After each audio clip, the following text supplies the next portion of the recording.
So I wanted to welcome you all to Then and Now Growing Up Latino or Latina in Idaho. This is our second symposium on Latinos in Idaho. Our first symposium was last fall. We talked with Maria Gonzalez-Mavet about the Latino vote. And this time we're going to be considering issues facing young Latinos, and by young, 20s, 30s, 40s, in Idaho. And so for those of you who don't know me, I'm Professor Reagan Post, and I teach Spanish at the College of Idaho here. And the other co-organizer is Professor Megan Dixon, who is teaching a first-year seminar on migration. So thank you all for coming. Also, Arnold Hernandez is here from Multicultural, what is your office called? That. Multicultural Department. Just at department. So if you haven't met him, you could also speak with him afterwards.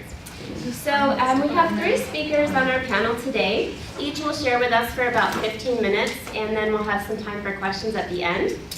So our first speaker will be Cecilia Petty. Is that right? Finally. I always want to say Pate. Petty. She's an ESL instructor at the College of Idaho. Cecilia grew up in Caldwell, and we were excited to have her join us at the college this past year.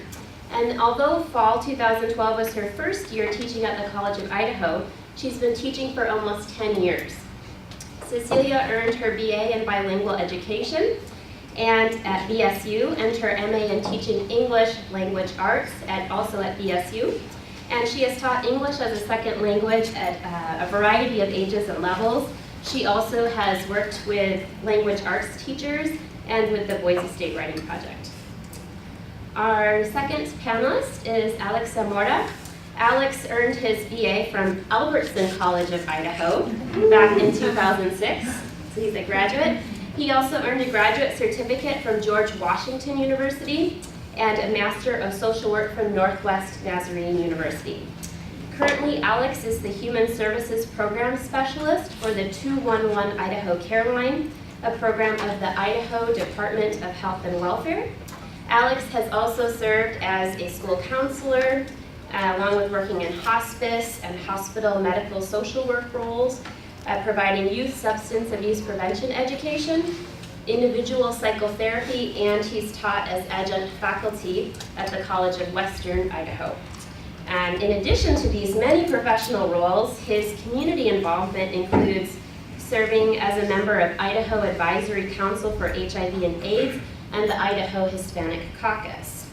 And Alex is also one of the primary creators and organizers for the Idaho Latino Behavioral Health Conference. And our third panelist is Bobby Gaitan, and I'm so happy that Bobby can be here. We tried to have him come out in January, and because of the snowstorms, he wasn't able to make it, so glad you're here too. Bobby is an artist from Boise, Idaho. He earned a BFA in graphic design from Boise State University in 2001, and he has been working as an illustrator for the Bureau of Reclamation ever since. Bobby is also an entrepreneur and owns an art studio called Black Book 22, where he freelances and paints commissioned work. Bobby's paintings reflect his roots as a migrant farm worker, as well as his background in graffiti art.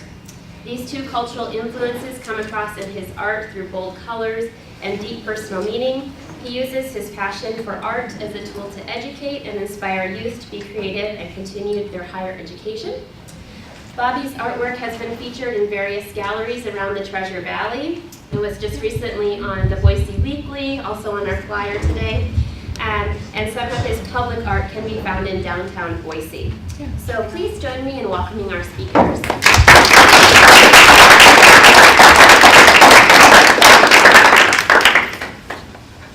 You want to start, Cecilia? Thanks for having a podium. I know.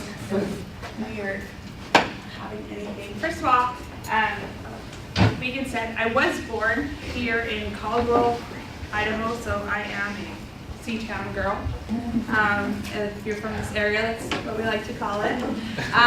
But I grew up, the first 5 years, we moved to La Piedad, Michoacan, where that's where my dad's family is from. So I wanted to give you a visual, an idea of where exactly that's located. So it's somewhere between kind of Mexico City and Puerto Vallarta, to give you kind of an idea.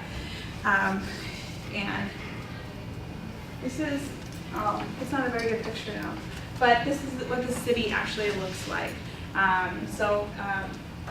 Great memories being there. And then my parents decided to return to the U.S. and I started school in kindergarten.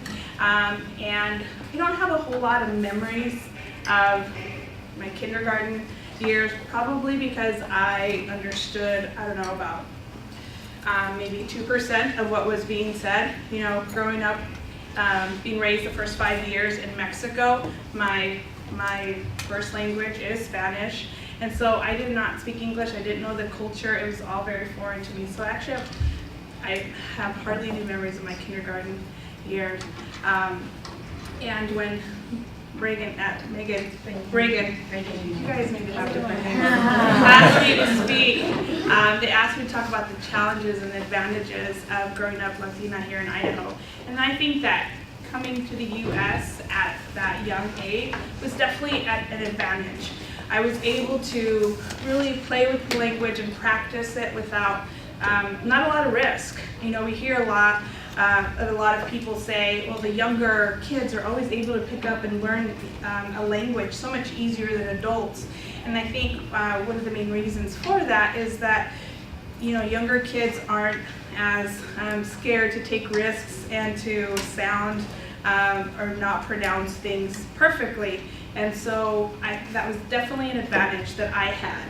I was able to learn the language at a very early age. Another advantage of coming to the U.S. at a young age was that I was able to build those relationships starting in kindergarten. You know, I still keep in contact with some people that I went to first grade with, and we still keep in touch. Thanks to Facebook, it's a wonderful thing, right? So I did pick up the language. I had to learn it to survive, you know, out in recess. I was a child and I had my priorities, and I definitely picked it up and made a lot of those building relationships that what I have noticed as being a teacher that has worked a lot with Latino students, when I notice the Latino students enter school or come to the U.S. at an older age, it's challenging for them to build some of those relationships and to learn the language. They are hesitant to try. It's pretty risky, you know, to speak this new language. And to build some of those relationships, because especially my students that come to the U.S. In high school, they really struggle. Some of those relationships and friendships have already been formed, and there is that language barrier and the cultural barrier and all these cultural norms that they're not aware of. So they struggle because they're the people that they can talk to and befriend is limited for them, really. So I was lucky not to have those challenges, but I definitely see that in Latino and some of the people I went to school with, and I definitely see it in some of our Latinos right now. Another challenge that I did face, though, dealt with my identity. You know, I came from Mexico, and my culture as a Mexicana, it was a culture that it almost kind of predestined my identity. You know, my great-grandmothers were homemakers, they were wives, and they were hard workers at doing those jobs. And both my grandmothers from both sides, they were the same thing. They were wives, and they were moms, and they were hard workers at those jobs. And my mom too, she's a great mom, and she's a wife, and she's always been a hard worker at those jobs. And so I was kind of expected to do the same thing. And so I was not encouraged to participate in extracurricular activities in school. Also, I have to say that my parents didn't know about all the extracurricular activities available for me. So I was limited. My brothers, you know, they grew up playing sports and participating in lots of things. I didn't have that privilege of doing that. I had to work. I worked out in the fields, and so I was fulfilling that role of being a hard worker and, you know, one day being a great wife and a mom. So that was really challenging because that's the culture that I was being raised at, and that's what was emphasized. at home. But then when I went to school, I was also growing up in this other culture of, you know, be independent, be curious. You can be anything you want to be, have a career. And so that was really hard for me to be excited at school and go home and not have that support. And again, it wasn't that my parents didn't want to support me. I don't want to say that that's what it was, because I hold no bitterness towards them or anything. They were doing the best that they could with what they knew. And they just did not know, you know, they hadn't gone through the American school system, so how could they help me and support me and guide me when it was completely foreign to them. So that is definitely a challenge that I still see a lot of Latinos face. And that's something that I work really hard as an educator to provide and be that guide for not only my Latinos, but any of my ESL students, regardless of where they come from, because I understand that they can't get that guidance from their parents because it's just completely foreign to them. So that has really, that's a role that I've taken on in any of my teacher positions that I've been at any age, is to make sure to talk to parents and to talk to students and to make that connection, let them know I understand your background. I didn't have that.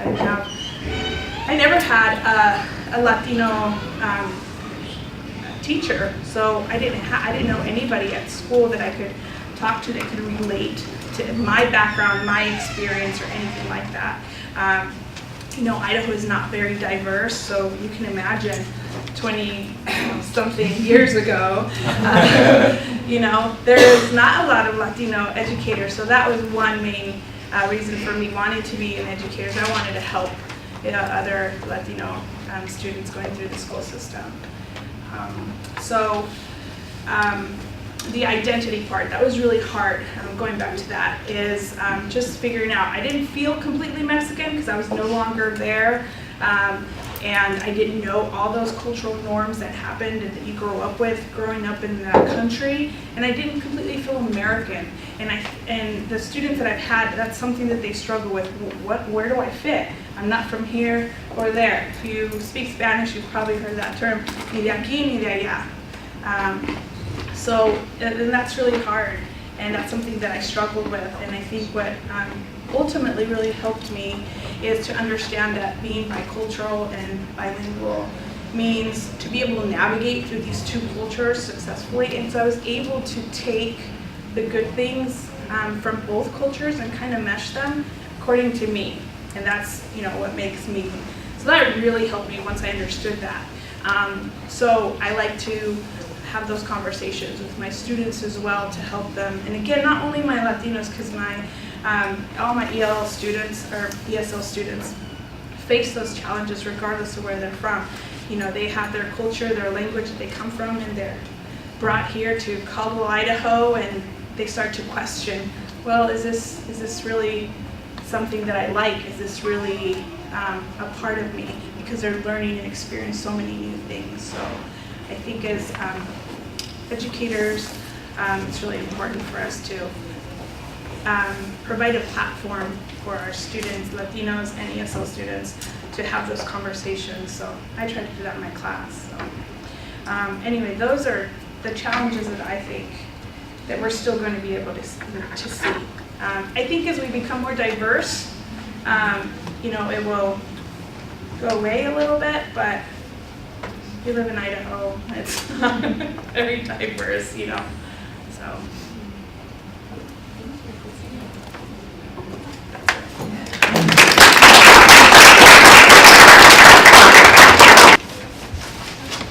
All right, well, I'll go ahead and get started. So again, my name is Alex Zamora. I grew up just outside of Caldwell and Wilder, so not too far from here, about 12 miles.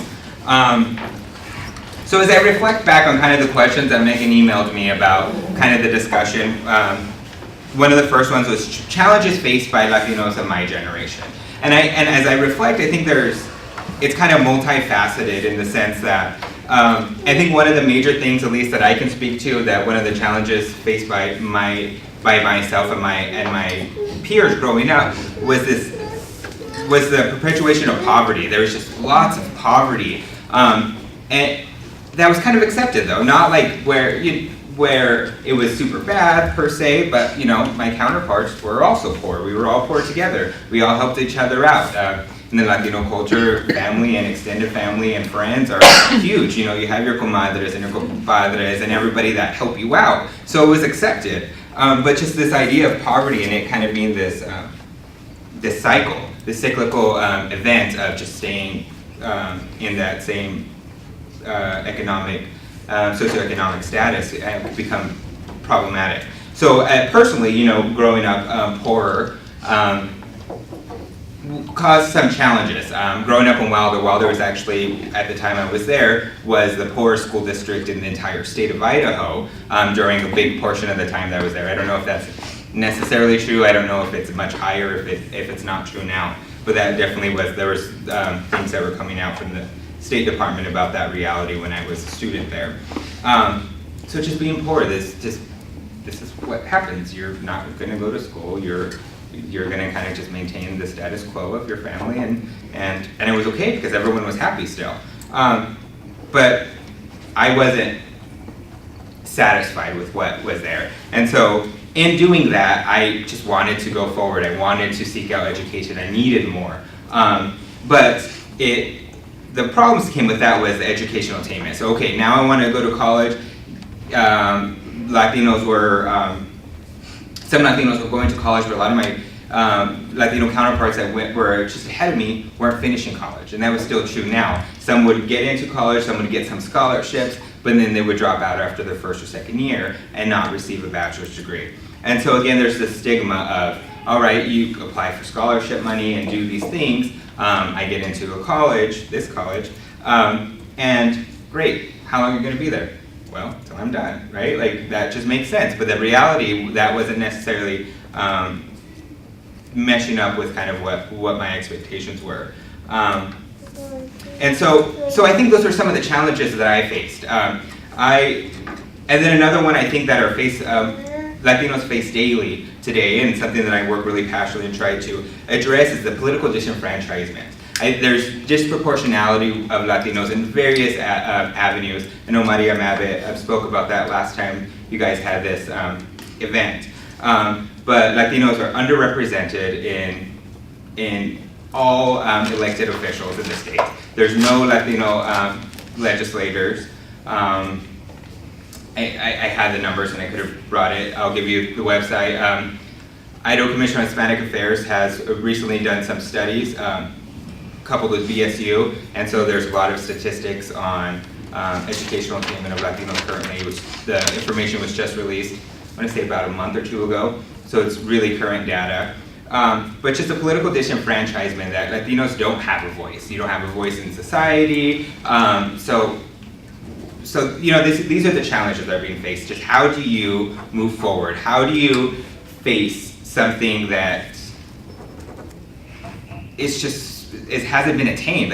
So for people in our generation, some in front of us, Arnold Hernandez and some of his counterparts were really pioneers of the Latino community in Idaho by really taking a stand, becoming public, fighting for equal rights. It's about equality. It's not about different rights. It's not about anything other than just having this equitability in regards to power, in regards to education, in regards to representation in various avenues. But with those challenges, I think that a unique advantages come of being Latino, and I think probably speaks to some of us, and Cecilia was just talking about being bilingual and bicultural. Seriously, that's one of the biggest assets that I think I can bring to any type of environment that I come into, is that I come and I think about things in a different way. Not necessarily a better way, although I think it's better, but in a different way, and be able to bring different perspectives to the table, and I think that's really valuable. And being bilingual has allowed me to get jobs that I hope that I still would have been able to get if I was monolingual, but it's definitely been able to kind of differentiate me from a pool of candidates when applying for jobs. And a lot of research, of being a social worker, I like research. And so research has shown that being bicultural in the long run lends itself to greater resiliency. The being able to be faced with a difficult situation, be able to address it, move on, and then keep going. And that's kind of what Cecilia is talking about, I'm sure. That's what Bobby will talk about too. And this idea of, there's just so many challenges that once you get past them, that you're a stronger person. And as individuals dealing with multiculturalism, that resiliency is way more prevalent. So reflecting back about the kind of where I came from, I was functioning at a junction. There was a junction of I can go this way to, the Mexican, more heritage or the mainstream heritage. And so when people are multicultural, come from different backgrounds, that's really where they're at. They have to kind of decide, where am I navigating? Am I going to go down this road or I'm down this road? And that's really where I think our society was at initially. But now it's more acceptable. It's like, I'm going to go right down the middle and I'm going to use elements of both of cultures. And I think that's been one of the greatest advantages for me, is that this idea of accepting these and a certain amount of acculturation to allowing myself to have influence from the mainstream culture and my own heritage. In future generations, was some of the challenges, and the other question that was asked was some challenges faced by future generations of Latinos. I guess one of my fears, and I think this is probably a fear of a lot of people, is losing your own heritage, your background, just that disappearing, because there's a lot of mainstream culture is really powerful. There's Facebook, there's Twitter, everything's in your face. This is how America is, this is America, which is great and it's kind of multifaceted. But as you move towards that and start adding other things to it, my fear would be losing some of this valuable cultural background, the music, the art, the stories, just some of these things that being Latino, that I identify myself as Latino, some of those cultural elements. Good or bad, this strength of family. Latinos, typically, family is one of the cornerstones to the Latino culture. And, making sure that is still exists. But again, this idea of relying on your family is kind of counterintuitive to what mainstream culture tells us about being independent. So, there's this dichotomy there that sometimes can conflict. So then kind of just reflecting on personal life, so then the last thing that was asked was, in my professional life, how do I kind of balance being Latino? And I think I commented that I think it brings me a different perspective. However, I think I'm kind of, two things. One is I oftentimes end up being the token Mexican on most committees, most tables, most things, which it is what it is. Whatever, that's a reality of the situation, oftentimes. So I get to use that to my advantage. And it's just interesting that I was doing this course for work, this online training, on institutional racism. And so as I was going over some of that this morning, I was kind of reflecting about tonight. And so institutional racism, which is innate things that are so ingrained into a culture, into an institution, whatever institution that is, that just perpetuates racism. An example that I think is a good example that my boss was telling me about. So Radon Awareness Month was, I think, February. And so there was a company coming out to do radon awareness, had all these brochures and it was really great. Awesome. Do you have those in Spanish? No. Why would I have them in Spanish? For Spanish-speaking people. Well, people that speak only Spanish don't own homes, so it doesn't matter. They live in trailers, which is not in the ground, therefore, radon wouldn't be an issue. So, it's not like they were malicious. It's just this institutional, this ingrained sense of expecting certain things. And so as a Latino being in situations like that, to address and say, no, this is an example of institutional racism. This is an example of where me as a professional in my role and sitting at a table because I'm the token Mexican can have a voice and say, this is inappropriate. this is offensive. I don't think you did it maliciously. However, the reality of it is that you are disenfranchising further, you're perpetuating stigmas and whatnot because of these closed-minded ideas.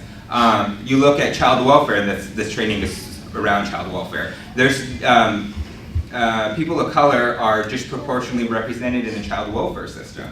Why is that? I don't know. There's a lot of theories out there, but again, one of the big theories is around institutional racism. Are cultures being considered when you foster people? Are social workers who are involved in that process considering cultures and backgrounds when they're interacting with families and trying to reunify families?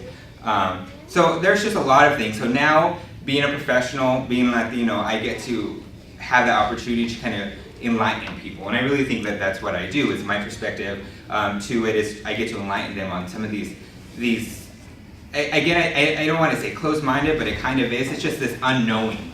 That's because it's so ingrained and meshed into our society that if we're not aware of it, we're not going to know about it. So in my professional role, being Latino, that's really, I think, kind of where I'm at. As a social worker, that's my role. I like to think of myself more as a social agitator. I like to piss people off because that usually gets reaction. Good or bad or ugly, it gets people's attention. And if that's what I have to do to support change, that's what I'm going to do. And I think that comes from being Latino, growing up the way I did, and really kind of being on the cusp of two different cultures, to be able to look back and reflect and pull, like Cecilia said, pull and draw from the good things and the bad things, really own up to the bad things, acknowledge them, and be able to accommodate and move forward.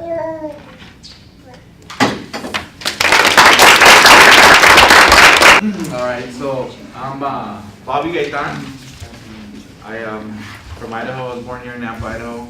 I recognize some of you look familiar from HYS.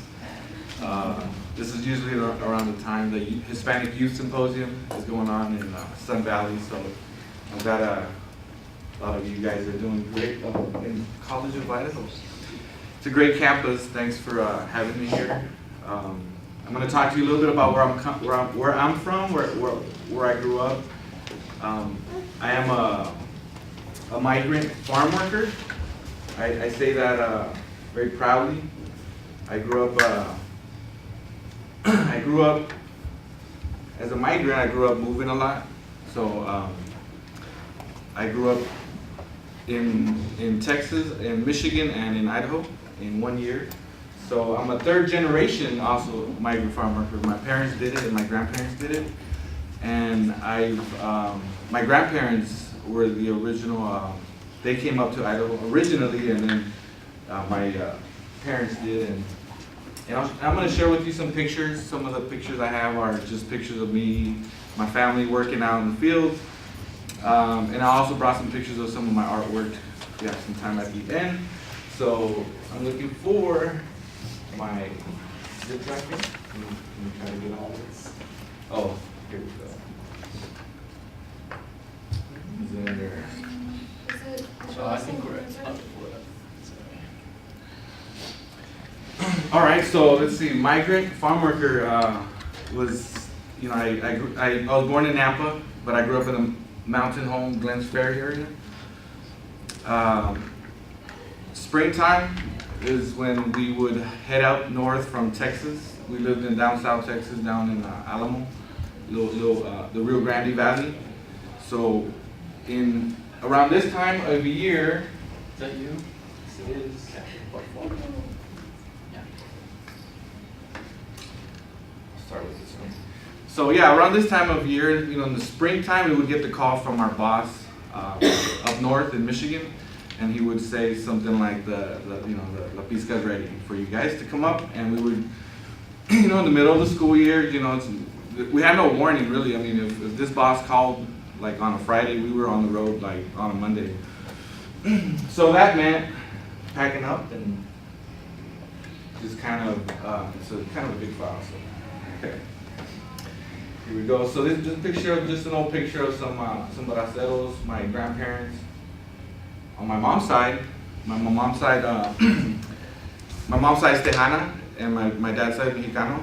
So on a cultural level, like at that time, believe it or not, within our raza we have kind of a discrimination. So my dad coming up here as a Mexicano and my mom being a Tejana, just they weren't really supposed to work it out, but we fell in love in the fields and left the fields to get married, came back to the fields, and we will, that's my grandparents, my abuela and my abuela on my mom's side. They passed away about 2 years ago in Texas. This is me when I was born, in 1979, I gave it away. All right, so this is kind of a little snapshot of my family, my mom and I wasn't born here at this time, but, you know, just moving a lot, picking up, having to go, saying goodbye to your friends, having to check into a new school. One of my challenges is being that new Mexican at 99.9% white school in Michigan, or, you know, just, because a lot of these, you know, schools had seasonal migrant kids like us. So we would come into school and there was an expectation, like a thing about us where there wasn't really a lot of attention paid to us because we were just there very momentarily for maybe a couple months and we would bounce on to the next, you know, harvest or whatever. So that was a challenge because in a way, you know, you work hard for your grades, right? So you work hard when you're in school, and having to check out and check into a new school, and then having the teachers or the school kind of put you in a kind of a lower level perhaps, or at times even in the higher level, I'd be put on with some really, really smart people. But the fact that they didn't really pay attention, my grades were always hard for when they transfer up north. If I said I was in a certain class, you know, up north, you know, it might not be credited or whatnot because of they hadn't, you know, the grades and whatnot hadn't arrived. So that was a challenge, you know, just always having to come into that new school and not knowing how my education, I guess, how I was going to get my education. Sometimes I would end up at an ESL class and knowing English and whatnot, so. I think that's a bad thing. Just clarify that. I mean, I guess what I'm getting at is that they just didn't really pay attention to. Just assumed. They just assumed, and this was the route. So again, springtime, head up north to Michigan, 2 days on the road. You know, I say like very proudly that I'm a migrant because, I mean, I traveled a lot, so it allowed me to really get to know America and really get to know what other places are like. Sometimes, like my friends growing up in Texas, up to this day, they hadn't really experienced anything, even up northern, even north San Antonio and whatnot, you know. So for me, it was great. I mean, going up north and experiencing a lot of these cool places was a way for me to, it was a great way for me to not only bond with my family as we hit the road, because I mean, when you hit the road, you get a little creative as far as packing. So, I mean, you get nice and tight. And I come from a family of 6. I got 4 sisters and a brother. My oldest brother left at 18 to the military, and I didn't spend a lot of time with my brother in the fields, but now as grown-ups, you know, we live pretty close, so we get to hang out a lot. So this is Michigan. Michigan, we picked asparagus, we picked cucumbers, we picked strawberries, and some peaches. Here we are picking asparagus. This here is what they call a rider. I used to call it a low rider because it was low, and the guy in the center, my cuñado, would. Ooh, is that me right there with the cat? Yep. So here we were picking asparagus. Asparagus, when it grows, it grows daily, especially when it rains, and it gets hot. We have to go pick that same field like later that day. So when it comes to like education, like and being in school, I would literally, because I came in working in the fields at probably about the age of like 13, 14, just helping, and then my name on a check at probably about 15. So while in school and working, because we used to always live in campos, so labor camps. So going to school meant that, you know, I'd have to come home. As soon as I got home, I'd go straight to the field, relieve my mom at times, you know, and just switch places. And my mom go home and make dinner and other stuff, get ready for the kids.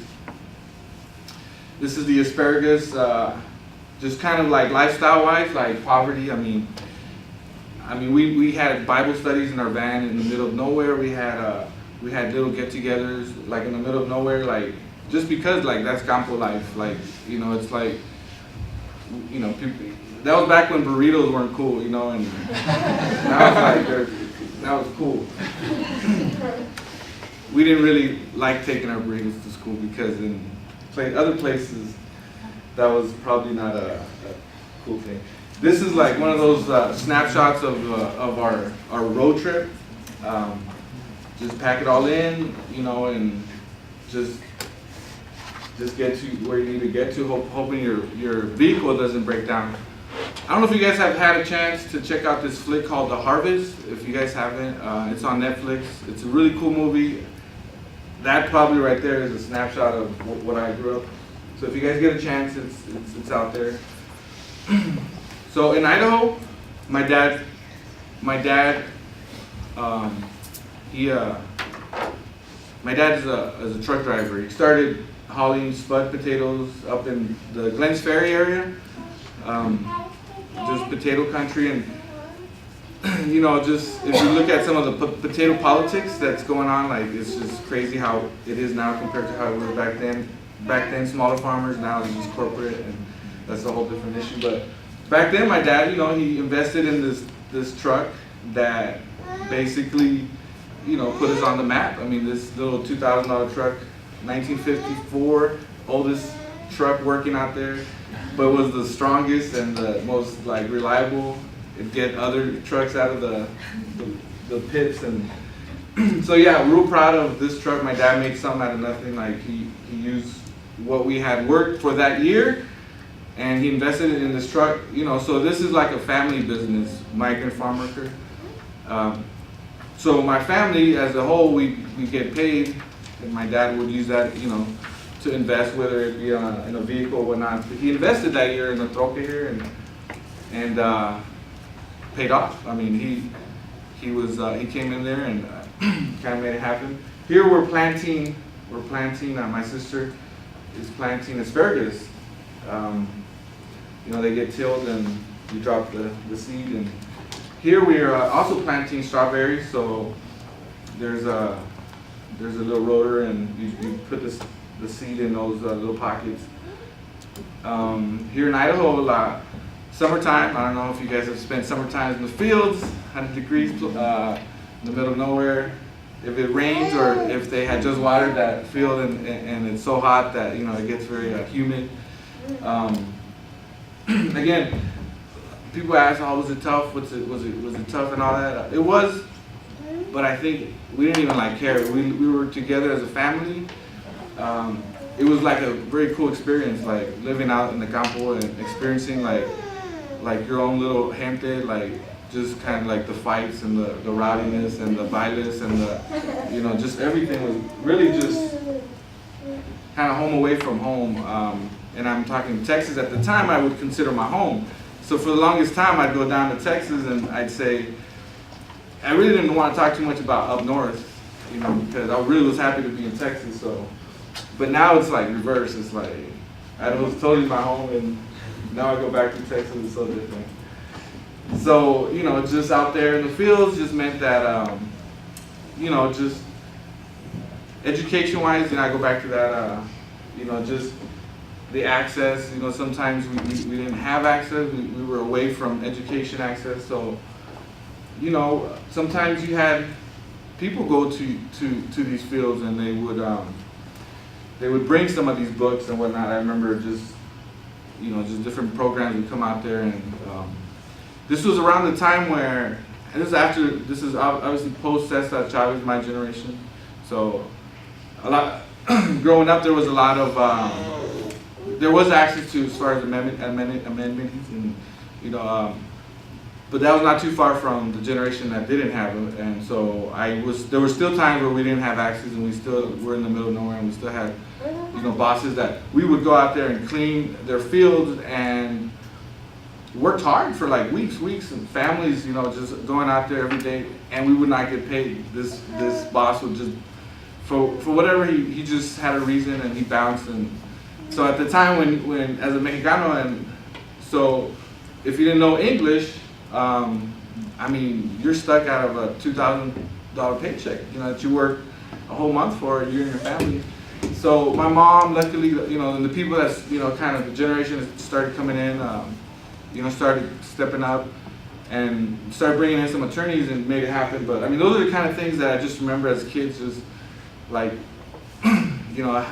seeing my parents like, cry or whatever, just because all the work put into something, whatever boss just did not want to pay up. So that's just being kind of abused or whatnot, just taken advantage of. The fam right here, my parents and my siblings, we all made it through, we all graduated, we all went to college, we all got our little degrees, and we're just very, very proud of my parents throughout all of these obstacles and challenges as being a migrant farm worker, because a migrant farm worker, statistically, 80+% is you're not supposed to graduate. So, so those little 20-15%, they made it happen because as we went and moved around, they made sure that we had access to school. So my mom, being who she is, the first thing she did was to enroll us in school, not to look for work, but to enroll us at the school nearby. So that's awesome. Ooh, threw a little picture of me right here. So sorry. No, I include this in here because another challenge of being a Latino growing up as a migrant farmer, especially, was that I didn't have I wanted to play sports like everybody, but I couldn't because I was always moving. So that meant that if I joined the sport, coaches didn't want to deal with the migrant kid, Lo and behold, my senior year, my parents decided to stick around a whole year here in Idaho and buy a little place.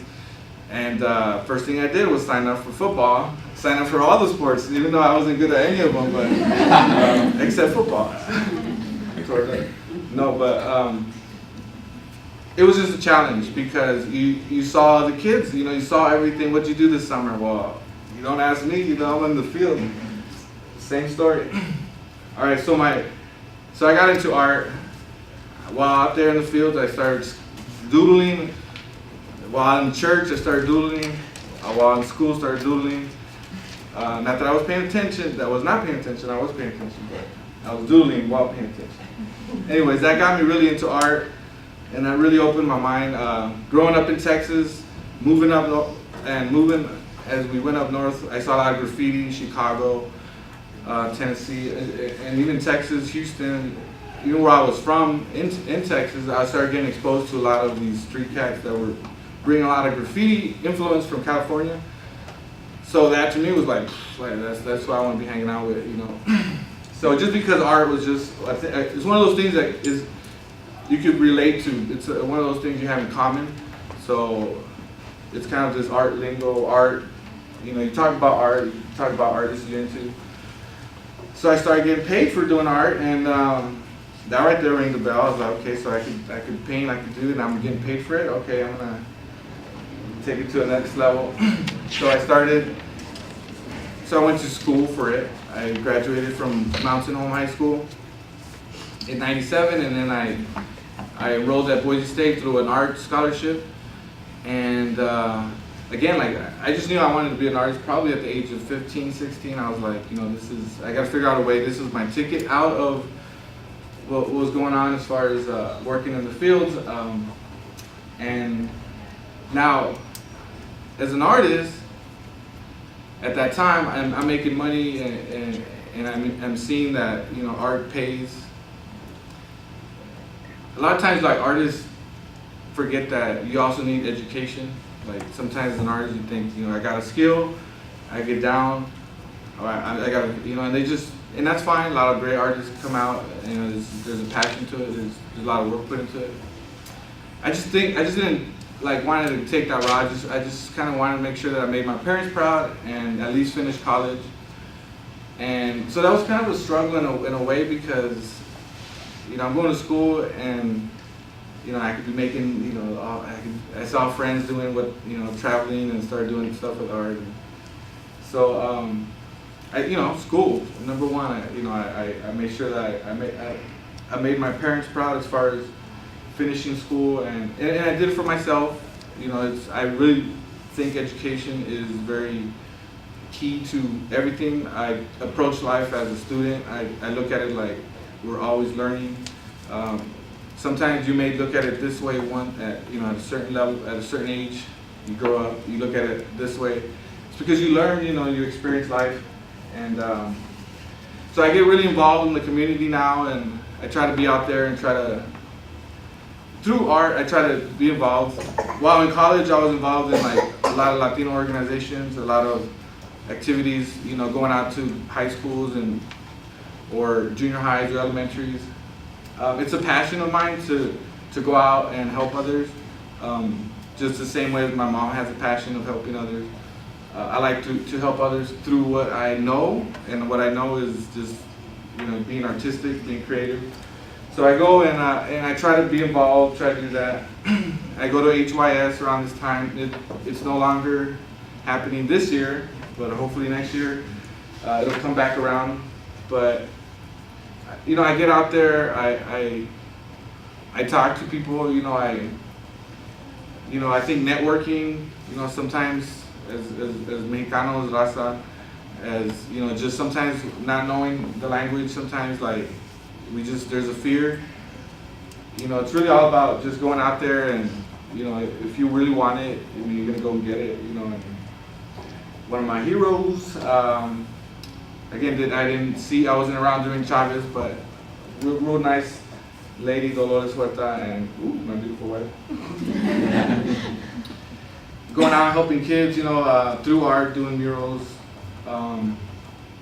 You know, I throw in the whole education thing, like, you know, you guys can't quit. You know, I mean, it's not over really. I mean, it's like, you know, you talk about statistics. I mean, and I talk to a lot of like peeps out there, and I'm like, you know what? Don't go for the easy stuff. Try to go out there for the stuff that there's no Latinos out there. There's no color, you know, people of color. And just go out there and do it. You know, but through education. Some of the murals that I've done here, just throughout, I've done some sooner. I think I created this last year, this slideshow. But I have some new ones, different kinds. This one here is a lot of people relate. A lot of people recognize that from the Culture Center, the one in the middle. I think it was in the flyer. So you know what? Like as an artist too, especially like as a graph artist, I'm coming out of college and I'm like, you know, I'm not seeing any of this, the stuff that I'm into, right? So I started my own little publication called Black Book Pages. Started going out there, shaking hands with like different artists in the artist community, just like other communities. There's, you know, there seems to be this thing about like, you know, you do your thing, I do my thing. Well, I was trying to make it to where it was a community thing, and through Black Book, we did some like 10 issues and got to meet a lot of cool artists, still involved in that area where I go out, but I just don't do the publication anymore. I do now t-shirts. I have a Black Book 22 t-shirt line. I do a lot of commission work for people, you know, illustrations, logos, design work. You know, it's probably one of my mottos, si se puede. It's like, you know, just, it could be done. You know, so, you know, obviously I use my culture and where I'm from in my art. So, you know, again, people ask about the struggle and all that. You know, and at the end of the day, I tell them, I mean, it's an individual thing. I mean, a lot of people don't make it not because they, you know, because the access is there. I mean, you guys have access to, like back then, I mean, 20 years ago, you know, that access may not have been around, and you guys are living in a generation where you guys have access. We all have access. There's a lot of cool things out there that we have access to, and we need to take advantage of. So just different paintings. I do a lot of portraits. I do different different kinds of portraits for people.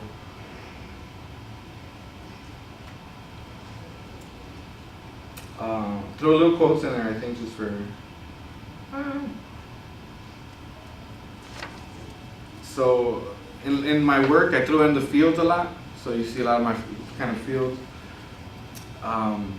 Like sometimes I really miss it, like going out there, and it's this like feeling of like you're in the sea of like nothing but like rows, and it's very quiet. I mean, you're working, you might be talking to a girl next, you know. And that was cool growing up, like, because you know, I'm talking about like, so I was just talking about this the other day, right? So family, it was a family business, so you know, families came in, work, and you know, if you had something going on with that chicken from the other family, you were like, Dad, like you need to get some rows next to that family. Because what it meant, it was just meant you had closer access to that one person. Anyways, that's how my parents met. You know, they started like flirting out there, and you had that messenger, that one person. So you had your rows of field in the field. You had your rows, and then you had the other person, the person you're kind of after. So you tell this person something, and you know, as they work, they deliver the message. And by the time you knew it, you had a little data. And you wrote a little messenger. Oh, because in the campos, like our heritage, that was another kind of challenge. Is like growing up, you know, our gente is very like, you know, I don't know, it's a trust issue, a culture issue. You know, when we leave home to go to school, I mean, a lot of you probably had, you know, some issues leaving home, and you know, it's understandable, but I think it's just sometimes we need to look at the big picture, and I think sometimes because of our culture, we tend to not look at the bigger picture because it's, you know, it's all about like, you know, the now. And so picture of Chavez, again, like just one of those guys that, you know, I look at as like a hero. So I mean, the things that he did. There's a movie coming out this year, so I'm real excited of his life. You know, again, my dad and my mom, you know, this is a character of Cantinflas, but that's who my dad is, you know. So then I did another painting of Selena, and that's my mom, Tejana. So two kinds of cultures, different cultures, but I mean, what I'm saying by that is like we're all Mexicanos at the end of the day, but something about like these Texans, you know. Like if you've ever been to Texas, it's crazy out there. It's a whole thing there. So, you know, I'm really big into, you know, standing up and really like standing up for something that you believe in. So a lot of these guys that I look up to, I mean, they stood up, you know, and so if there's really something out there that you guys really like, you know, feel strong about, I mean, I see no reason why you shouldn't, at this point in your life, shouldn't make something happen. Because we all do get a little old, we get a little family, and I mean, it gets a little harder later to really make it happen. So right now, being young and having access, having a really strong voice as students, like you guys could do a lot of things. Did I just do that?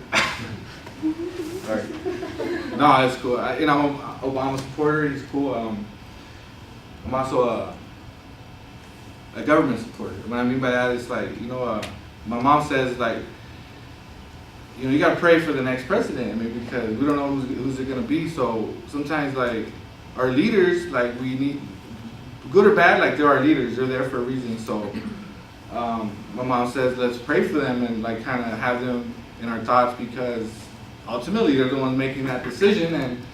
And again, we could totally make our stands and everything, but at the end of the day, just kind of support what you guys believe in and be involved in some of those things. Little oil painting here of I think at this point I'm kind of just showing you pictures of art, so I kind of covered most of everything.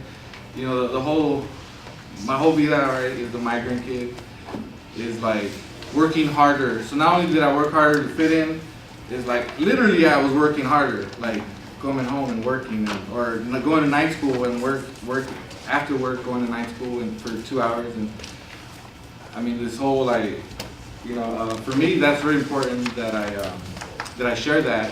You know, make sure you guys kind of take advantage of that. And because I look at it like I got 3 little daughters, and you know, I'm not even doing this for me right at this point. I mean, I'm doing it for the next generation. So you look back at my at your generation, you look at your abuelos, where they came from. I mean, we should be like, I mean, this is major. I mean, so you know, don't be vandalizing. It's just, I'm really like obsessed with graffiti. So, the chosen one.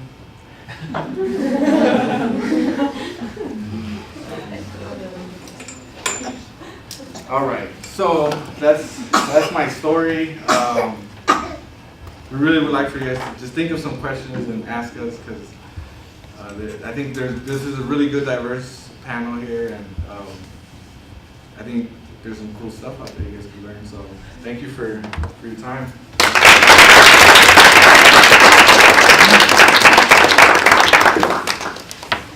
So we're aware that some of you have evening things. It's a busy week, right? So people sleep in and out. That's totally understandable. But if you're able to hang out, that's great.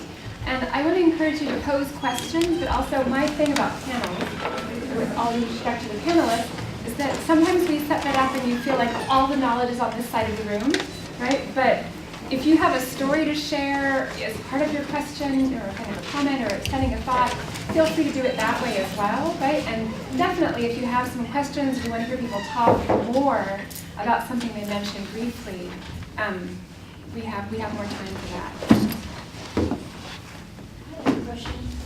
Cecilia, you mentioned how your parents, you kind of have that culture of like the women are expected to kind of be in that holding role, but Bobby, right? You talked about how you and your siblings all got post-secondary education. So, like, do you feel like you saw that within your own family for your sisters, or something that Cecilia talked about? Yeah.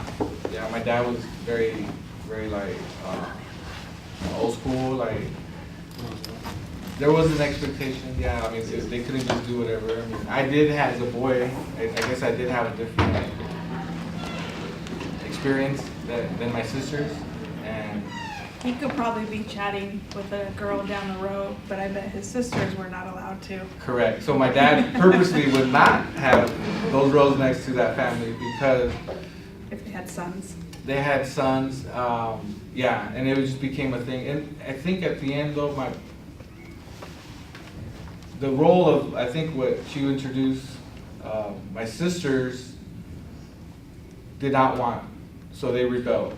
So if it wasn't, so they rebelled, literally, like they went out and they're gonna go out and run off with this guy, and you know, and I think it had to do a lot with because they did not want to they didn't want to become that role. They wanted more. Their way of doing that was by rebelling, and then they eventually came back to education, like, and said, you know, I'm going to continue school.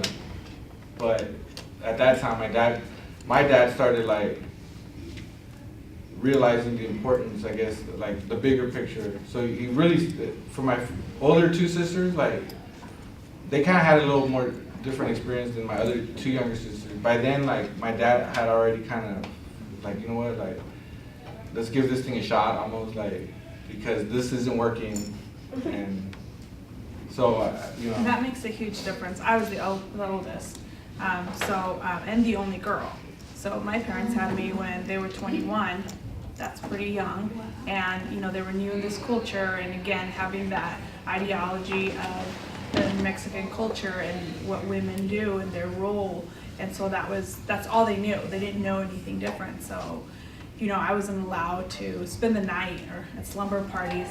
that always crushed me. I was the only one that got picked up, from slumber party. That is a part of this culture, and that things like that made it really hard, made me kind of resent some things in my culture. It's like, why can't I do that? That everybody else does this kind of thing. And I see that struggle with a lot of Latinos and Latino females. Do you think that maybe caused some tension between siblings, at least in you guys' families? Because I know in my family it has. With my older brother, there's always a competition of maybe one of them went to graduate school or whatever, and then the other ones don't. How has that came about in your family? Well, real quick, in my family, it was more of my brother paved the way. So when my brother went out and went to the military, and then he went to school and then he was doing good, that kind of opened some eyes for us. And then my oldest sister, she graduated, and then she started slowly taking some small courses in school, and then so for us it was more hey, they're doing it. It was more of an encouragement. I think in your generation now, a lot of us have already gone through that. I think in the generation I'm referring to, maybe a little bit to where there's a lot of firsts. And there still is a lot of firsts, but I think back then there was a lot of firsts. So for us it was encouraging, wow, so the tension, no, not necessarily on that end, but I could see where you're coming from, where it can be. But on a personal, probably not as more if they can do it, I can do it. There was tension. I was mainly mad at my little brother and still hold resentment that he didn't have to work until he graduated high school. Whereas I was in the field since, I don't know, really young, when I was 7, 8 years old, because that's where my parents worked. So I would go with them in the summertime, when I didn't have school. And it built a great work ethic. So I am very happy about that. I know what hard work is. This is my job now, but I think this is not work. This is fun, and it's something my parents and uncles and grandparents, they can't even fathom that people pay me to do this kind of stuff, and I think, and we get to, I've had a lot of opportunities to travel to lots of places, and they just don't understand that. But so I was trying to pave the way for my brothers. I have 3 younger brothers, but none of them went to college. So I was the first to graduate high school, first to go to college, and first to get my master's. I'm very proud of that because I'm very competitive. But I was also paving the way, but they didn't meet that challenge, So there was resentment. My brothers, I felt they didn't grow up. They don't have the same work ethic. But same, like Bobby mentioned, it was they're very young, and the older kids, so that was me, experienced something very different than the younger, my younger siblings. My parents were at a different socioeconomic position at that point by the time my younger brother's 10 years younger than me. So, he doesn't know what it's like to have one pair of tennis shoes that lasts you the whole school year. He wears brand name clothes and doesn't have to work. So there's a little bit of bitterness there. You sound better. I just wanted to get that off my chest. Thank you. So too, I'm actually like that. I'm the youngest one, and so that's why I can feel the tension. And no, but I mean, I was the youngest of 5. My oldest brother is 18 years older than me. He was a senior in high school when I was born. I have nephews that are 3 years younger than me, and the other one's 4 years younger than me. So there was this huge issue. My oldest brother and my oldest sister always had me with them. So I was kind of like one of their kids, but not really. And it was the same situation. When I grew up, my parents had changed their socioeconomic status. And so I didn't have to work.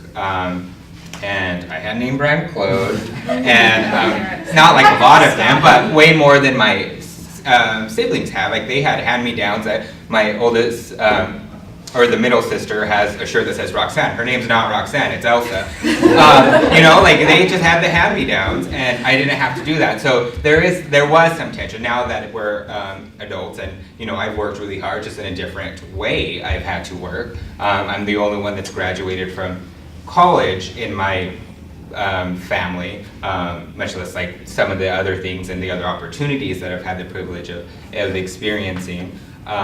So I think initially there was some tension. Now as adults, like we get along, and I never had to work in the fields. I kind of assisted with some stuff.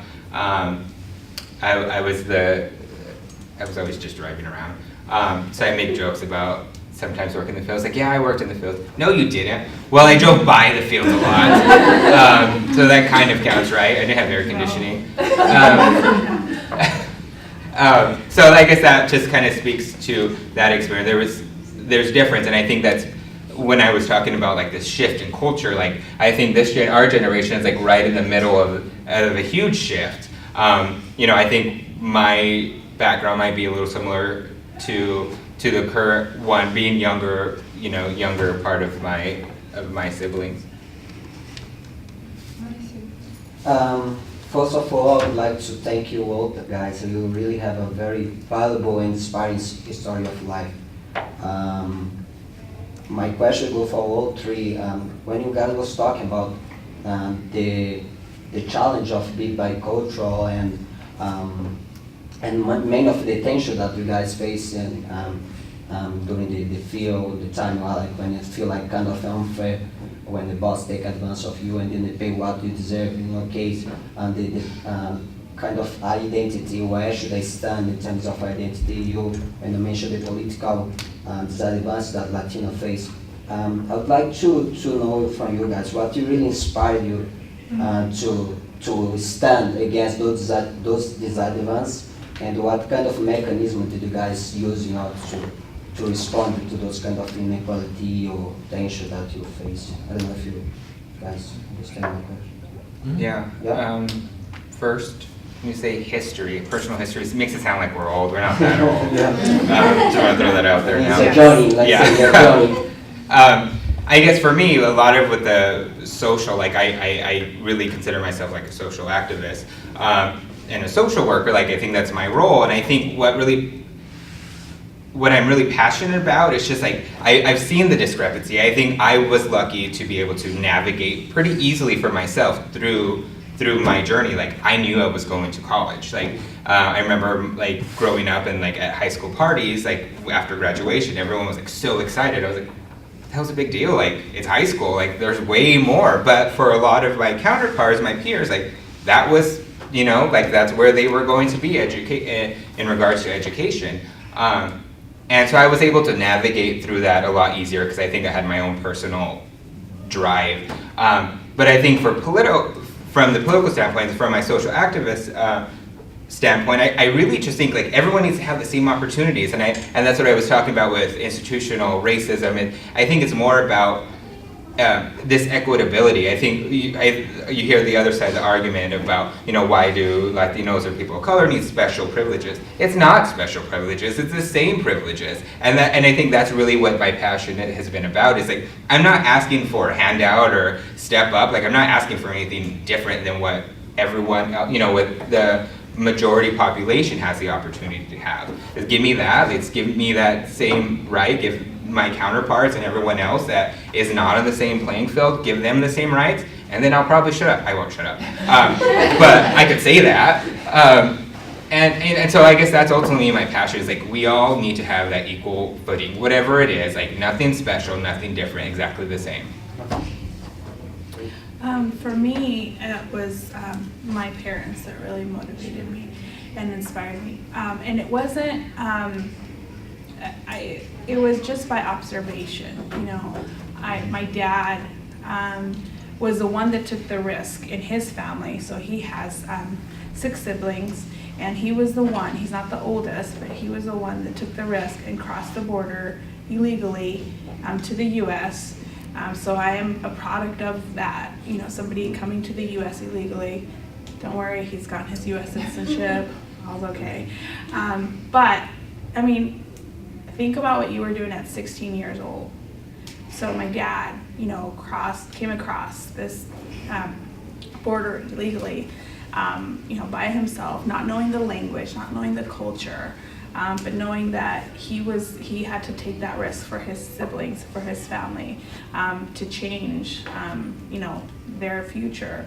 And so when he came, in the process, after he received his citizenship, he helped all of his siblings, and there were cousins and everybody, get their papers, so they didn't have to take those risks that he did. So he took that risk, and I feel very strongly about that. I'm very thankful that I don't ever have to make that choice. I don't have to make that choice of what can I do. I have no options but to go somewhere illegally. I don't have that option. So I'm very thankful. And I saw, those fields are very familiar to me that Bobby, illustrates through his art. That was how I grew up. I grew up in Farmway Village. It's called now. It's the labor camp here in Caldwell. That's my home.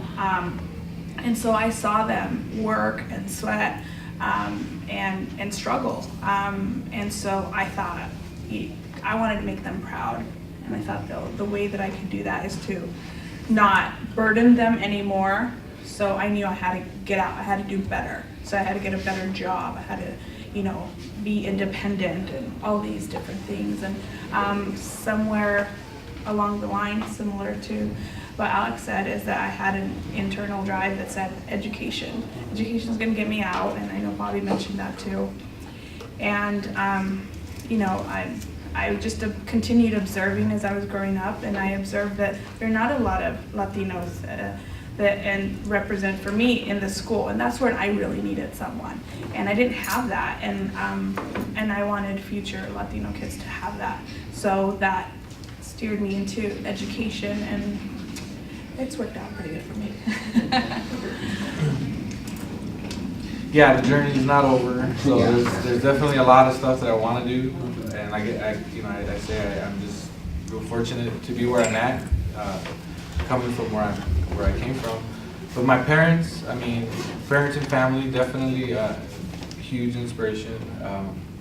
I think if anything, it's all those teachers that I just remember just telling me that you're not gonna amount to certain things, you're not gonna do this.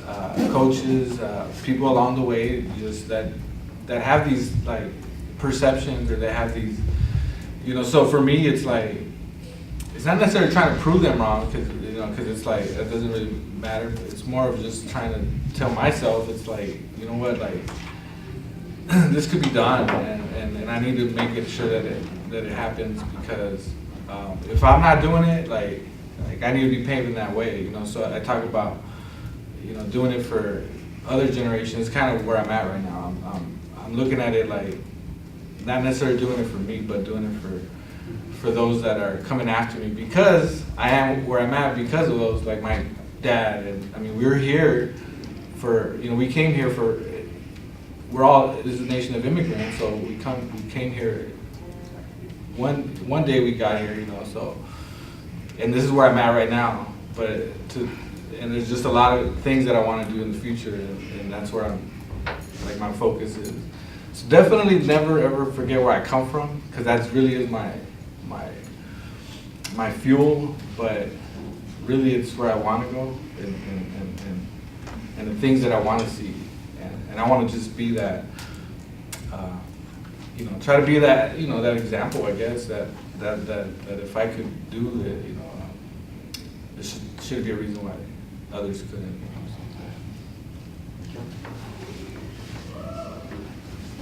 Yeah, go ahead. Oh, you guys talked about how, Alex mentioned specifically how people will get scholarships, and then after the first 1 or 2 years they'll just drop out. And I have a friend, and he's mixed, and he just did that, and he's smart. How do you guys think we can address that problem, not just with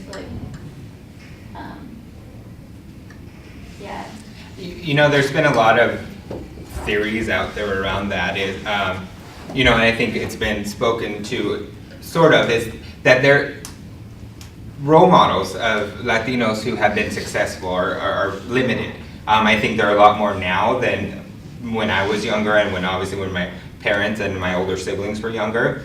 And to kind of speak to that, again, I was doing that online training class, and one of the questions I was supposed to journal about was, would you go to a professional that was a different culture or ethnicity, i.e. doctor's lawyer? And the first thing I thought in my head was, of course, because there are no like Latino lawyers or doctors. I mean, there are some now, but initially there haven't been Latino lawyers and doctor professionals. So I think part of that is, one is, I'm glad as a culture, as a community, where there's more education, there's more people taking a stand, and more people being involved in the community to serve as those role models to Latinos. Say, it's doable.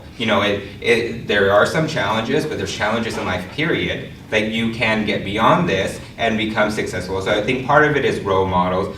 Two, again, I think there's some, institutional issues, not necessarily with this institution, this place is awesome, or other schools. And again, I don't think it's malicious. I just think that, and I can't speak specifically because I don't know the scenario, but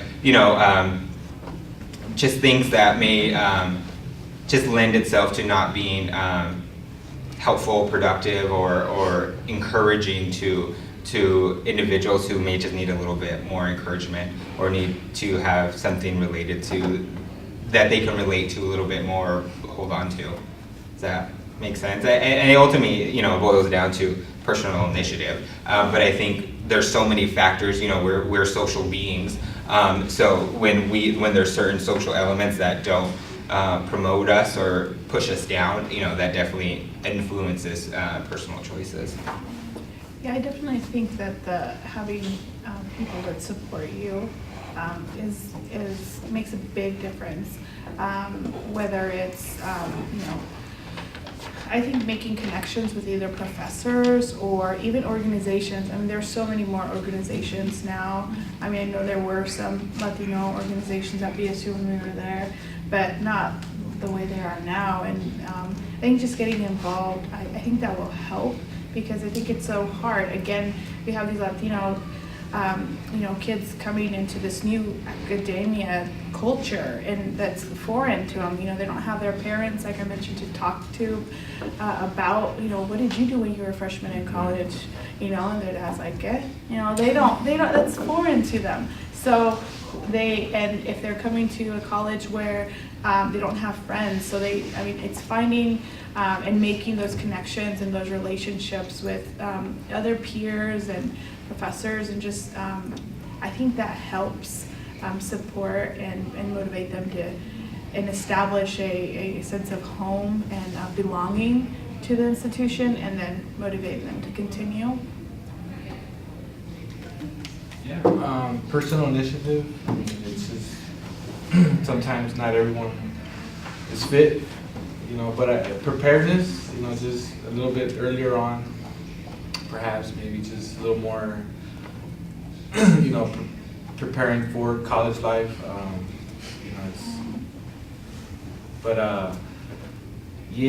I'd say personally, I just network. More networking, more communication, more, try to support those that need that, and not kind of leave them, just try to be there for each other, I guess. It's just kind of sometimes, it's a huge statistic, I know, there's a lot of dropouts after college, and that don't stick around, and it gets harder, and it's kind of sad a little bit, because there's a lot of work put into it, and then they get there, and it's not necessarily unique. I mean, because freshman year is often the hardest year, so it's not unique to Latinos. No. But when that number is already small, and then you make that number even smaller about those Latinos that continue, then it affects the end result. Any more questions? I have tons I want to ask, but I don't jump in. Probably need to wrap up in a few minutes, but does anybody have another question you'd like to ask? Because if you don't mind, I'll pose one that I was listening to. I mean, if anybody's had my FYS class in the spring or this year in the fall, they've read a little bit of Gloria Anzaldua's La Frontera, or Borderlands, and a big theme of that book is the biculturalism that you're talking about, sort of trying to be many things at once and trying to figure out how you fit them all inside yourself and which part of you use at which place and time. And I think, I shouldn't talk too long to pose my question, but I think a lot of us know there's a lot of misunderstanding of what it means to not be mainstream in this country, and people feel threatened by things that are different from them and so forth, and there's a lot of pressure to be the same, right, and to assimilate. But then, so what you guys were talking about, and you used the phrase getting out a couple of times, is this tension between the opportunities that are out there in still what we call the dominant culture, right? And then the strength that comes from the place you came from, right? Your home culture. And I wonder if you have anything more to add about negotiating that particular tension, right? Sort of wanting to keep what powers you and take advantage of opportunities, but I think, as you were kind of hinting at, not losing who you are as you take advantage of those opportunities. I think one thing that I didn't mention before that I thought of as you were saying that is that one thing I had to give up was actually some of the relationships, because as I was trying to figure out my identity, I identified with a lot of things that are not considered Mexican. Therefore, I, in some situations, was labeled, a bad Mexican because, I snowboard, or I buy my, I don't buy the avocados always, I buy the guacamole from Costco. It is really good, and it just lasts longer. I mean, it's logical, right? Way to justify it. But there were certain things, that perhaps the way I dressed, it wasn't Mexican enough. And we get these labels, and I don't know if you guys can speak to any of that. You can't win almost. If you do this, then, these friends will make these comments if you do this.